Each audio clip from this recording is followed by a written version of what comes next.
আজকে ২৯ তারিখে আপনাদের শ্রমিক কল্যাণ প্রতিনিধির নির্বাচনকে কেন্দ্র করে আজকে যে নির্বাচনে ভোট গ্রহণ হচ্ছে, রংপুরে একটি বুথ রয়েছে। তো কেমন দেখছেন রংপুরের পরিস্থিতি এবং আপনি কতটুকু এগিয়ে আছেন বা এখন পর্যন্ত কি মনে হচ্ছে?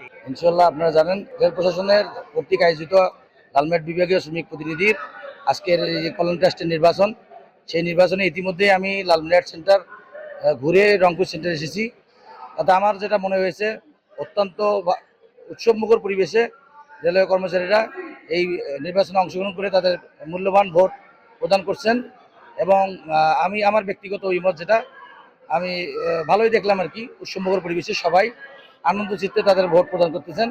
এবং আমি আশাবাদী যে ইনশাল্লাহ সবার মূল্যবান ভোটটা আমি পাবো এবং আল্লাহ আমাকে সম্মানিত করবেন। আচ্ছা, এই এতগুলো কেন্দ্রের মধ্যে কোনো কেন্দ্র বা কোনো বুথ থেকে কোনো অপ্রীতিকর ঘটনা বা কোনো ধরনের কোনো সংবাদ এসেছে কিনা?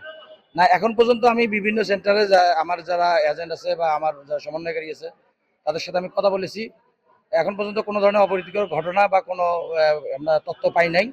সব সেন্টারেই মোটামুটি উৎসবমুখর পরিবেশে হচ্ছে। আজকে বৃষ্টির দিন, সব সেন্টারেই প্রায় বৃষ্টি হচ্ছে, আমি খবর নিয়ে দেখছি।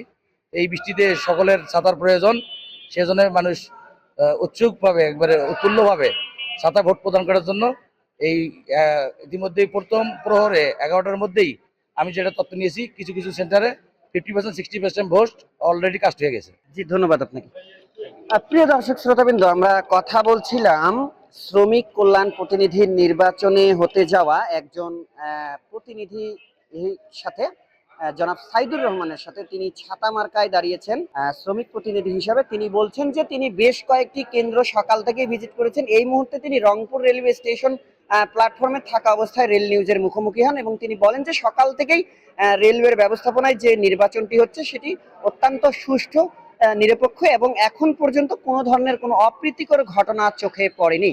তবে তিনি আশা ব্যক্ত করেছেন যে বিপুল ভোটে জনাব সাইদুর রহমানকে ছাতা মার্কায় যে শ্রমিকরা রয়েছেন তারা জয়যুক্ত করবেন, এমনটা তিনি আশা করছেন।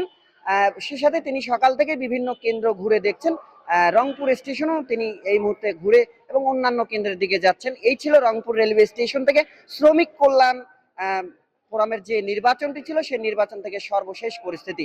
তবে প্রিয় দর্শক শ্রোতাবৃন্দ, আপনাদেরকে বলে রাখি যে আজকে বিকাল 4টার পরে, অর্থাৎ ভোট সম্পূর্ণ কাস্ট হওয়ার পরে, বিভাগীয় নির্বাচন কমিশনার যেটি লালমনিরহাট রেলওয়ে বিভাগের যিনি ডিআরএম রয়েছেন, তার অধীনে এই ভোটের যে নির্বাচনী ফলাফল বা নির্বাচনের যে ভোটগুলো গণনা, সে গণনাগুলো হবে এবং এরপরই ফল প্রকাশ করা হবে।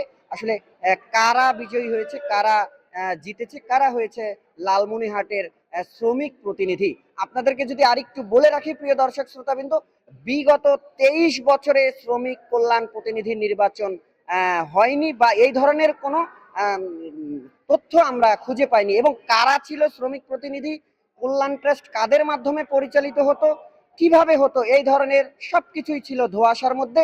যা এবার গণ অভ্যুত্থানের পর, ইন্টার্ন গভর্নমেন্টের পর নতুন একটি সরকার বাংলাদেশে আসার পর এই প্রথমবার 23 বছরে শ্রমিক কল্যাণ প্রতিনিধি নির্বাচন হচ্ছে।